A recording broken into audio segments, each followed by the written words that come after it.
everything. Attacks. They will. Trump Attacks will on have American to soil? be. No, Trump will have to be defeated. You laugh, but you know Because that you're lying. happened. No, I'm not lying. Because you're lying. No, you're lying. Yes, you're lying. You're Not lying. a single protester was killed. No, actually, your law were murdered. And then you say these are peaceful protesters, and then you just make up numbers, tens of thousands. Hundreds of police officers were... Oh, you're talking about in Iran. Deny, attack, DAVO. It stands for deny, attack, and reverse victim and offender. And almost everything... Oh, that's exactly what you do. Well, no, that's exactly I was going to say that on the 2 occasions... That makes you complicit in war crimes. Okay. Me personally? Yes. Okay. You're a propagandist. Thank you very much. All right, so we need to talk about this interview because it gets absolutely wild. You've got Professor Marandi from Tehran going up against this UK host who, and I'm just being honest here, walks face first into every single one of her own contradictions without even realizing it. She keeps trying to do the whole reasonable Western journalist thing, asking about Iran's supreme leader being invisible, asking about protests, trying to paint Iran as the aggressor. And Marandi just systematically dismantles every single talking point by pointing out one very simple thing. Your government is literally helping carpet bomb my country right now. Like, the cognitive dissonance is unreal. At one point, she literally says, "We're a democracy. Our voters put our prime minister there," while her country's airports are being used to refuel bombers attacking Iran. The lack of self-awareness is genuinely staggering. And then, this is my favorite part, she accuses him of using DARVO, deny, attack, reverse victim and offender. I'm not kidding. The person whose government is actively participating in bombing another country accuses that country's representative of reversing victim and offender. You cannot make this up. Let's get into it. Donald Trump says Iran is desperate for a deal, is it? No. Iran has rejected this 15-point plan because it violates Iranian sovereignty. And that's what the revolution in 1979 was all about. It was about sovereignty and independence and dignity and honor. And it was anti-imperialist. And that's why the United States and its allies and proxies hate Iran so much. Iran opposes genocide in Gaza, and that's a sin. You must support genocide in Gaza. But no, Iran is not going to accept anything that will have the slightest, let's say, impact on Iran's sovereignty. In what way specifically? And so if I can ask you, does it reduce sovereignty, or would it? I know it's not a reality, but would it reduce sovereignty? Iran's nuclear program is in accordance with international law. It has been supervised by the International Atomic Energy Agency for decades. They have reported, they have reported repeatedly that there's no evidence that Iran has ever been seeking a nuclear weapon. Even the United States, its intelligence agencies have admitted that at least since 2003, Iran has not been pursuing a nuclear weapon. And as you saw just a few days ago, Joe Kent, in his resignation letter to Trump, a Trump appointee, said that Iran was no threat, Iran was not developing a nuclear weapon, and this war was because of the Israeli regime and the Zionist lobby in the United States. So just so people are clear, when because there's all kinds of phrases flying around in this story out there. When you talk about Iran's nuclear program, you're talking about a legitimate, monitored civilian nuclear program. Of course, that's what it's always been. Contrary to Western media propaganda and Western regime propaganda, it's always been a civilian nuclear program. The International Atomic Energy Agency, until these sites were bombed, they had people in there. They had cameras in there. They had monitors there. But this, of course, drops away in the narrative on Iran because Iran's problem is that it opposes ethno-supremacism, which is a sin. It opposes the extermination of the Palestinian people, another sin. And it opposes the strangulation of Cuba and so on. And that's, of course, makes it a target for empire. Can I ask you then, given what you've said about Iran's intentions on nuclear, civilian nuclear program only, always has been, can I ask you, will it always be civilian only? Because that's what Donald Trump seems to be saying. That is what Iran's... that's what Iran has always said. Oh, that's interesting. So when Donald Trump says they will give up any military nuclear weapon ambitions, is he right? You seem to be saying that's true. No, that's not true. Iran never had ambitions. And never will, is my question. That's what Iran has said always. Never will. Of course, that's what Iran has always said. But the United States, the Western media, they will always try to make... I mean, look, the same people who created ISIS and Al-Qaeda, meaning Western intelligence agencies with their local proxies like Qatar and Saudi Arabia and Erdogan and Abdullah in Jordan, these same people who created these monsters, the U.S. Defense Intelligence Agency has a document where it said our allies were creating this monster, and that the Obama regime supported it. And this is what General Flynn, who was the head of the U.S. Defense Intelligence Agency at the time, said, that we were supporting this policy. And Jake Sullivan, who was Biden's national security advisor, said that when he was working for Hillary Clinton, when she was the Secretary of State, he said in an email on February the 12th, 2012, that in Syria, Al-Qaeda is on our side. This is the same Al-Qaeda who we're told carried out 9/11. And I have to say, as in my job, and you'll understand it, I hope, Iran has created a few monsters of its own, hasn't it? Thinking Hamas, we haven't created... No. That's exactly what I wanted to say. You reject that. These regimes that created these monsters say Iran supports terrorism. Hezbollah is a national resistance organization. It was created in 1982 as a result of the Israeli occupation of Beirut. In 1982, they invaded the country. There was no Hezbollah then. And then in order to resist the occupation, Hezbollah was born. And it kicked out the regime in the year 2000. Yeah, but there would be many who would kick against that and push against that statement from you there. Well, anyone who... The thing is, I don't particularly want to pursue that area of the conversation because I'm more keen to talk about what potential deal there might be and get you to reflect on the current statements that are being made. Someone in the Iranian regime, it's not always clear who, it says that Donald Trump is talking to himself. Hold on. Did you catch that? She brings up Hezbollah, calls them monsters, and when Marandi explains the actual historical context, that Hezbollah was literally created in response to Israel invading and occupying Lebanon in 1982, she immediately says, I don't particularly want to pursue that area. Like, you brought it up. You literally just called them terrorists and monsters. He gives you the historical context showing they were a resistance movement formed during an illegal occupation, and you just move on? That's not journalism, man. That's propaganda with extra steps. And this is the pattern, right? Western media does this constantly. They'll make a claim, Iran supports terrorism, Iran is the aggressor, Iran created monsters. And the second someone provides context or pushes back with actual facts, suddenly we need to move the conversation forward or focus on the current situation or whatever. It's so transparent. But here's what I want you to notice.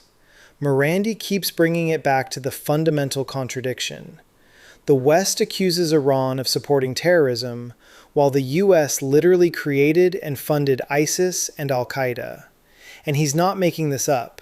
He's citing US Defense Intelligence Agency documents, emails from Jake Sullivan admitting Al-Qaeda was on our side in Syria.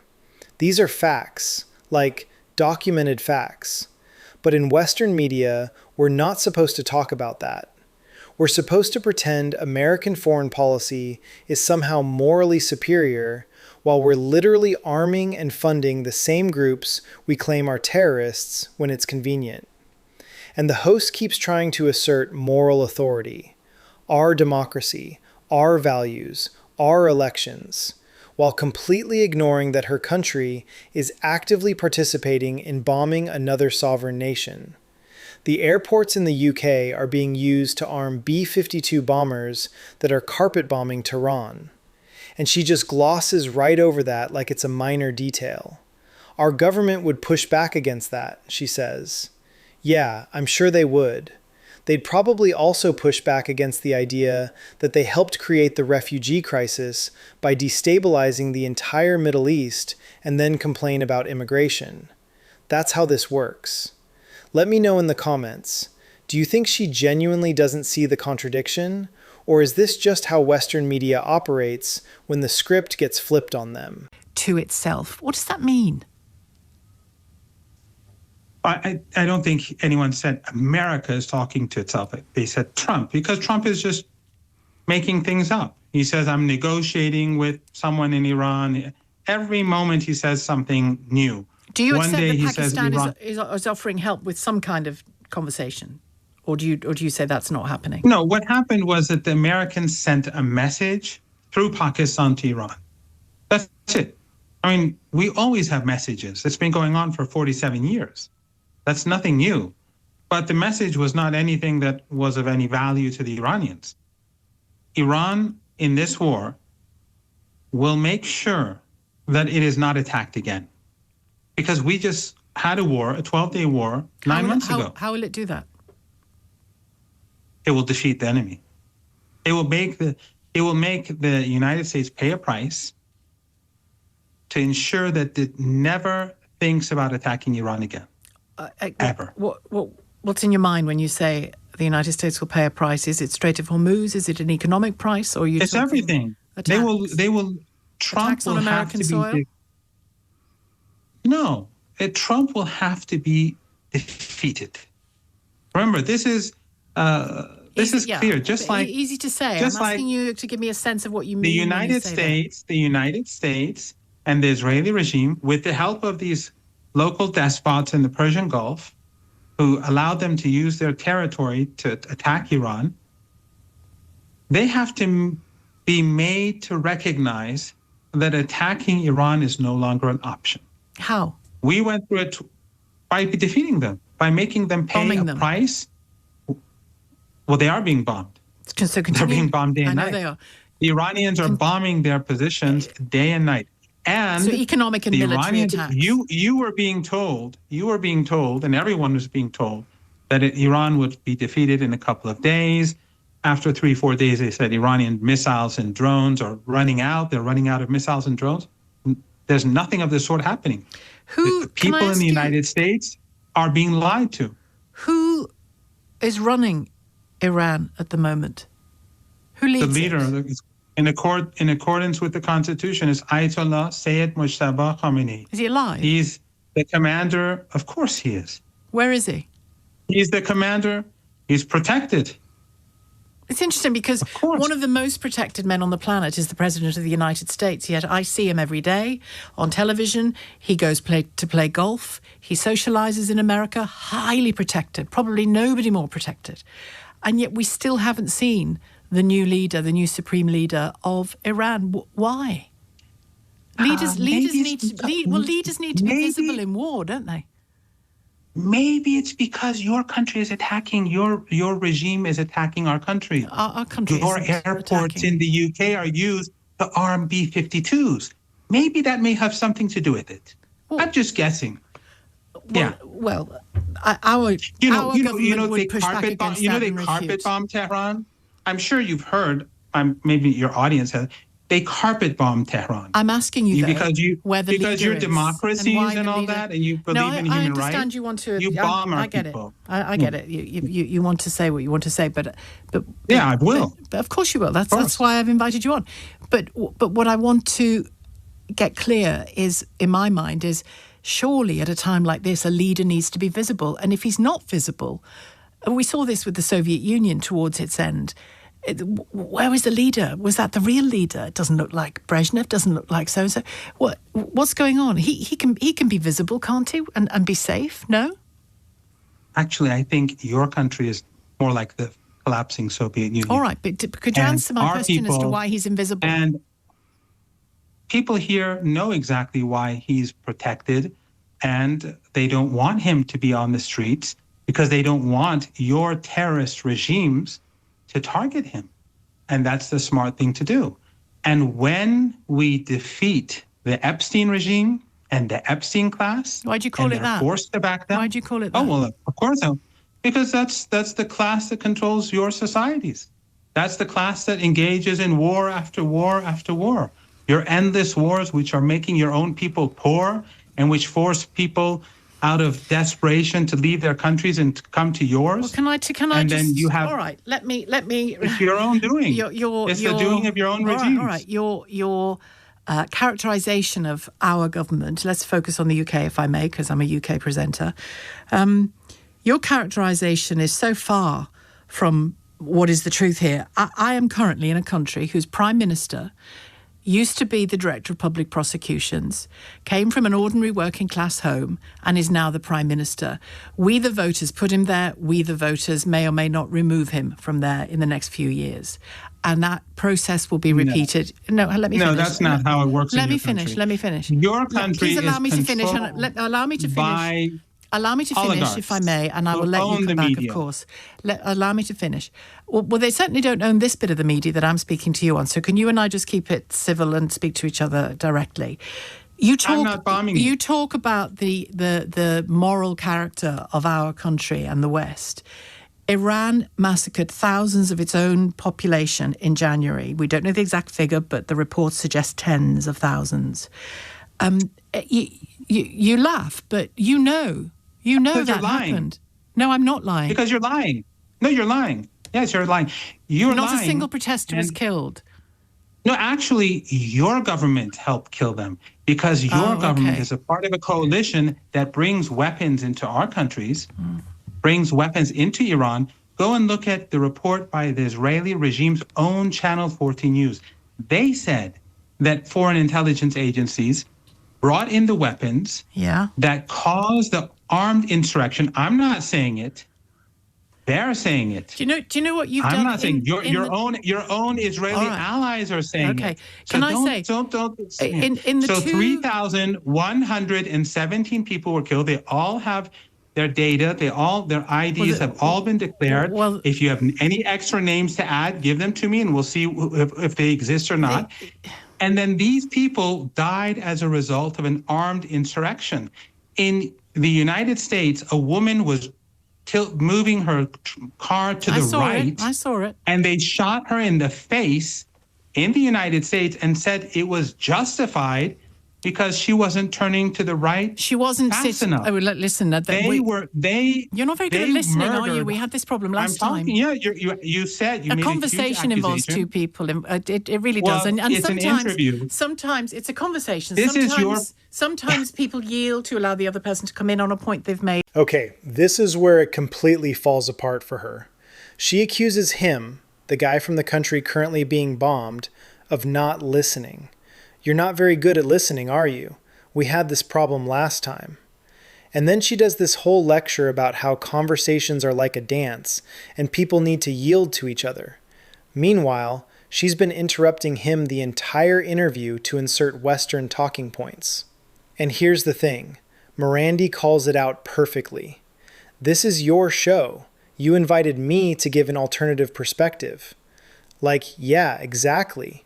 You brought him on specifically because he has a different viewpoint. And now you're mad that he's actually giving it to you instead of just nodding along to the same regime change propaganda we've been hearing for decades. But let's talk about the substance here because this is important.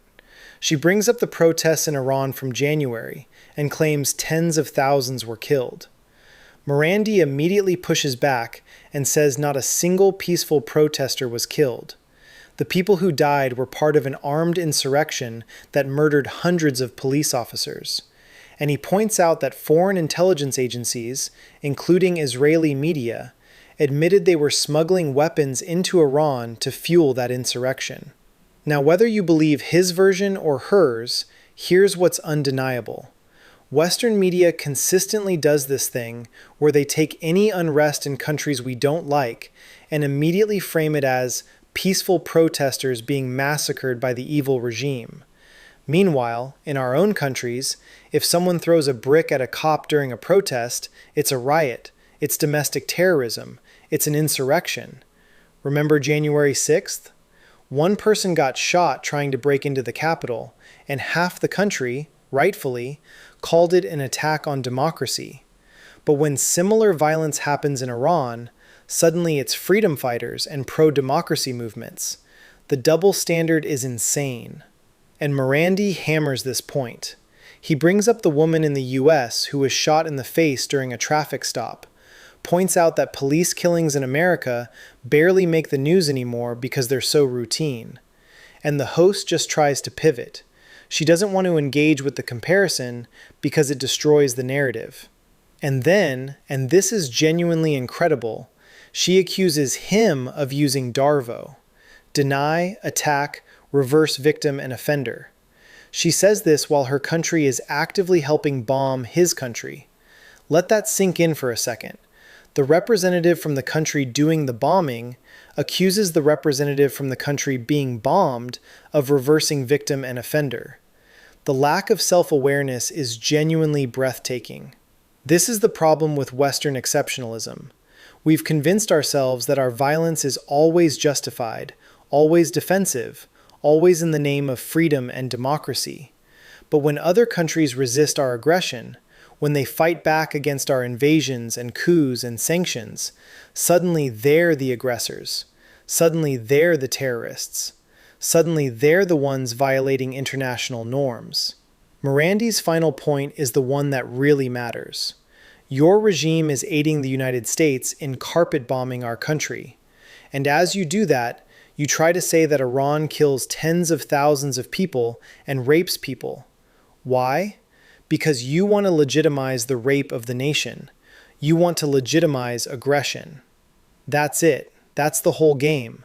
Manufacture atrocity propaganda to justify the real atrocities we're committing. It's the incubators in Kuwait before the Iraq War. It's the Viagra thing with Gaddafi. It's WMDs. It's the same playbook over and over again, and people still fall for it. Drop a comment. Do you think Western media will ever acknowledge its role in justifying these wars? Or are we just going to keep doing this forever? If you will. This is your show. You can say it all day. You can badmouth Iran day and night. I'm not badmouthing Iran. I'm talking to you. You invited me I'm talking to you. so that I can give an alternative perspective. And you are doing that. And I'm coming in to respond to it. That's fine. You keep interrupting. I don't keep interrupting you. I fear when you hear my voice, hundreds of police officers and officers of the law were murdered. And then you say these are peaceful protesters, and then you just make up numbers, tens of thousands. Hundreds of police officers. You're talking about in Iran. Yes, I thought you were talking about America. Yeah. If 10 police officers were murdered by rioters in your country, would you call them peaceful protesters? You say all of the protesters who were killed in January and February in Iran were armed, and nobody was taken and arrested and raped, and nobody was killed in their hospital bed. No one was raped. Total invention. That's nonsense. Total invention. Yeah, that's totally. Without a doubt, yeah. Who's inventing it? Because the journalists here are responding to reports from Iranians themselves before you had no internet. Come on. Oh, if there was no internet, then how did you know that they were raping prisoners? That is the sort of narrative that you produce to justify war. You know, like the incubators in Kuwait when Saddam invaded, and that your media would say, oh, they threw out the babies from the incubators to justify war. Just like Gaddafi and Viagra. You always do that. That's how it works. In reality, do you know who does the raping? It is the Israelis. And do you know that when they rape people, they don't go to prison? And do you know that in Gaza, they go to hospitals and pull the plugs on incubators? And then you have the audacity to say that Iran does that sort of thing? It's your allies that do that. The allies that you protect. Can I ask a question? Can I ask you, are you familiar? This is all projection. Are you familiar Well, I was going to come to make a similar claim to you, actually. Are you familiar with the term DAVO? Deny, attack. DAVO. It stands for deny, attack, and reverse victim and offender. And almost everything. Oh, that's exactly what you do. Well, no, that's exactly. I was going to say that on the 2 occasions of late in the last few months that I've spoken to you, that's precisely what you do in your conversation. No, anything that's that what happens. You do while you're carpet anything bombing. that happens in Iran. I haven't carpet bombed anybody. Neither has the UK. I'm asking. Your regime I'm saying does. to you Your that regime, whenever I ask you, let me speak, please. Whenever I ask you a question, just one moment. Whenever I ask you a question about what your regime has done, you accuse others of being behind that, let alone what happens in our own countries. Look, there's no way you can hide this. Your regime, which has nothing to do with the people, your regime is aiding the United States in carpet bombing our country. Okay. And as you do that, you try to say that Iran kills tens of thousands of people and rapes people. Why? Because you want to legitimize the rape of a nation. Well, you want to legitimize aggression, and that makes you complicit in war crimes. Okay. Me personally? Yes. Okay. You're a propagandist. Thank you very much, Professor Mohammed Marandi, professor at the University of Tehran. So let's be clear about what just happened. Professor Marandi absolutely dominated that interview, and the host's final response was to call him out for making it personal when he said she's complicit in war crimes. But here's the thing, he's not wrong. If your country's airports are being used to refuel bombers that are carpet bombing another nation, and you're sitting there on television trying to paint that nation as the aggressor while asking why their leader isn't more visible during a literal war, yeah, you're complicit. You're carrying water for empire. You're manufacturing consent for violence. That's not a personal attack. That's an accurate description of the role you're playing in this dynamic. And the fact that she can't even see it, the fact that she genuinely believes she's the reasonable one asking tough questions, while Marandi is the defensive propagandist, that's the power of Western media conditioning. We've been so thoroughly marinated in the idea that our wars are always justified, our violence is always reluctant and necessary, our motives are always pure, that we can participate in the bombing of another country and still see ourselves as the victims when they resist. Marandi kept bringing it back to the core contradiction, and she kept deflecting. He'd say, "Your regime is bombing my country." And she'd say, "Well, what about the supreme leader? Why isn't he visible?" He'd point out that Western intelligence agencies created ISIS and Al-Qaeda, and she'd pivot to Hezbollah. He'd cite actual documents, actual emails, actual admissions from US officials, and she'd say, "Let's keep it civil," or "You're not good at listening." That's not journalism. That's managing the narrative. That's making sure the conversation stays within acceptable boundaries so we never have to confront the actual violence our governments are committing in our name. And look, I get it. It's uncomfortable. It's uncomfortable to realize that your country, your democratically elected government that you're so proud of, is actively participating in the destruction of another nation. It's uncomfortable to realize that the media you consume has been lying to you about who the real aggressors are. It's uncomfortable to sit across from someone whose country is being bombed and have them tell you that you're complicit. But discomfort doesn't make it untrue. The winner here is obvious. Marandi came prepared with facts, with documents, with historical context, and with a willingness to call out the fundamental hypocrisy of the whole exchange. The host came with talking points and moral assumptions that crumbled the second they were challenged. If this conversation made you uncomfortable, good. That means you're paying attention. That means you're starting to see through the propaganda. And that's the first step toward actually holding our own governments accountable instead of just pointing fingers at the countries we're bombing. That's what we do here at MB. We follow the money. We call out the hypocrisy. We refuse to let empire hide behind the language of human rights and democracy while it commits atrocities. Drop your thoughts in the comments. Hit that like button if you want to see more of this kind of analysis. Subscribe if you're tired of being lied to. And share this with someone who still thinks Western foreign policy is about spreading freedom. Stay sharp. I'll see you in the next one.